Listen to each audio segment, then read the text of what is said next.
In this product review, I'm going to compare two popular tea kettles. I found a huge safety concern with one of these tea kettles, and I don't want you to miss it. We'll start with the Le Creuset. Okay, looks like just over 10 minutes from tap water to boiling. That seems like a long time, but we're using a rather small burner on this glass top stove. Now here's that safety concern that I was telling you about. If you pour the water too soon, and even if you wait a moment or two, you get this huge gush of boiling water. I would think this would be a showstopper for the design of this product. Imagine if there was a pet or a child near the stove when this happened. Once again, with the Le Cruset model N21045, if you pour too soon, you get a huge geyser of boiling water, which I would think would be a huge safety concern. I would not use this tea kettle around children or pets. No, still not. Now.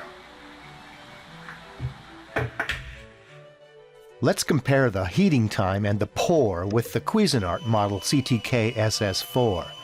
The Cuisinart reached boiling a tiny bit faster, but it's close enough that I'm going to call it a tie. But take a look at the pour. I can safely pour a cup immediately after removing it from the heat. No geyser. Next, we'll take a look at the bottom of each tea kettle. The Cuisinart base is made of fairly thin stainless steel. Other than being slightly weaker, I would think this would be a good quality for faster heat transfer. The Le Creuset, on the other hand, has a base that's about a ½ inch thick. Other than strength, I don't know what the advantage of a thick base would be. For pots and pans, a thick base is good for evenly distributing the heat so things don't scorch.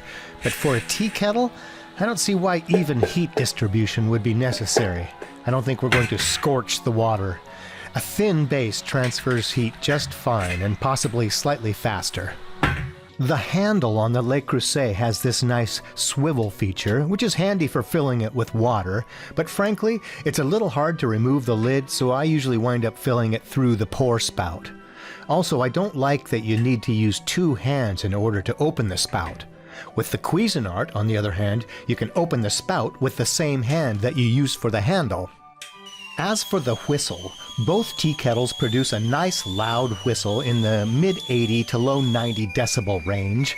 The whistle on the Cuisinart is slightly lower in pitch. Both are perfectly adequate, but I did notice that with the Le Creuset, I had to push fairly hard to get the lid to properly seat.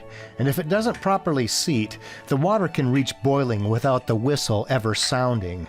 You could potentially boil either of these dry if you don't seat the lid, and I found the Le Creuset lid slightly more difficult to secure. Okay, here's the final results. For safety, I'm giving a point to the Cuisinart. I don't like the geyser effect that the Le Creuset has when you pour a cup. Heating time? They performed about the same, but the Cuisinart heated 1 liter of water slightly faster. For the base, I prefer the thin base of the Cuisinart. I think it actually helps heat the water faster. Handle? I'm giving it to the Cuisinart. I like being able to open the spout right from the handle. The whistles on these tea kettles are both adequate, and I prefer the lid of the Cuisinart. It had a better fit. So at about half the price of the Le Creuset, I'm declaring the Cuisinart CTK-SS4 the winner of this Tea Kettle Showdown.